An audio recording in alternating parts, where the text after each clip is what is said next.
మహాత్మా జ్యోతిరావు పూలే గారి జయంతి సందర్భంగా మంగళగిరి పూలే మండల్ భవన్ వేదికగా బీసీ ధర్మదీక్ష పేరుతో నిరవధిక నిరాహార దీక్షకు పూనుకున్నాను. ఈ ధర్మదీక్ష ఉద్దేశము నా వ్యక్తిగతమైనదో, లేదంటే నా రాజకీయానికి సంబంధించిందో, లేదంటే బీసీవై పార్టీకి సంబంధించిన అంశమో కాదు అనే విషయం కూడా మీ అందరికీ తెలుసు. గత ఫిబ్రవరి 22వ తేదీన బీసీ సింహగర్జన పేరుతో బహిరంగ సభ నిర్వహించి ముఖ్యమంత్రి చంద్రబాబు నాయుడు గారు, తెలుగుదేశం పార్టీ బీసీలకు ఇచ్చిన హామీలను నెరవేర్చాలి, బీసీల యొక్క న్యాయపరమైన డిమాండ్లను నెరవేర్చాలని చెప్పి ప్రభుత్వాన్ని డిమాండ్ చేసినప్పటికీ కూడా ఆ రోజు నుండి ఈ రోజు వరకు ప్రభుత్వం కానీ, ముఖ్యమంత్రి చంద్రబాబు నాయుడు గారు కానీ ఎక్కడ దీని మీద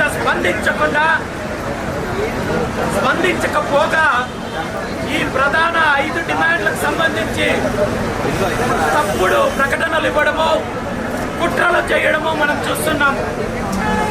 ఇందులో ప్రధానంగా బీసీలకు రక్షణ చట్టం కల్పిస్తామని చెప్పి ముఖ్యమంత్రి చంద్రబాబు నాయుడు గారు, నారా లోకేష్ నాయుడు గారు ఎన్నికలకు ముందు పూర్తి స్థాయిలో హామీ ఇచ్చారు.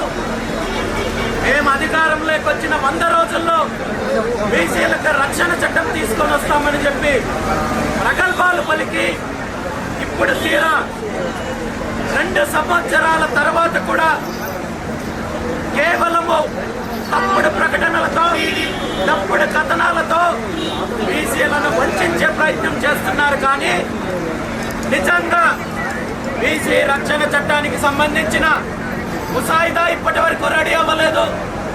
దీనికి సంబంధించి కమిటీ లేదు, దీనికి సంబంధించి చర్చలు లేవు, దీనికి సంబంధించి గత 10-15 సంవత్సరాల్లో బీసీలకు జరిగిన అన్యాయం పైన, దాడుల పైన, హత్యల పైన అధికారుల నుండి కానీ, కలెక్టర్ల నుండి కానీ ఇటువంటి నివేదికలు తెప్పించుకోకుండా కేవలం ప్రకటనల ద్వారా ప్రజలను, బీసీలను మభ్యపెట్టే కార్యక్రమం చేస్తున్నారు. కాబట్టి దీనికి నిర్దిష్టమైన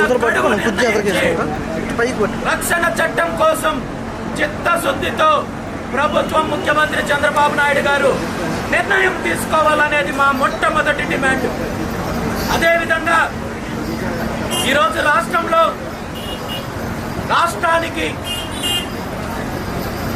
ఏదైతే అమరావతి ప్రాంతాన్ని రాజధానిగా నిర్ణయించారో, ఈ అమరావతి రాజధాని అంటే కేవలం ముఖ్యమంత్రి చంద్రబాబు నాయుడు గారి కుటుంబానికో, లేదంటే వారి పార్టీకో, లేదంటే వారి సామాజిక వర్గానికో సంబంధించింది కాదు. అమరావతి రాజధాని ఈ రాష్ట్రంలో ఉన్న అన్ని వర్గాలకు రాజధానిలో భాగస్వామ్యం కావాలి అనేది బీసీవై పార్టీ డిమాండ్. ఎందుకంటే గతంలో ఉమ్మడి ఆంధ్రప్రదేశ్ రాష్ట్రం ఏర్పడినప్పుడు హైదరాబాద్కు సంబంధించి హైదరాబాద్ చుట్టుపక్కల ఉన్న వేలాది ఎకరాలు 99 పైసలతో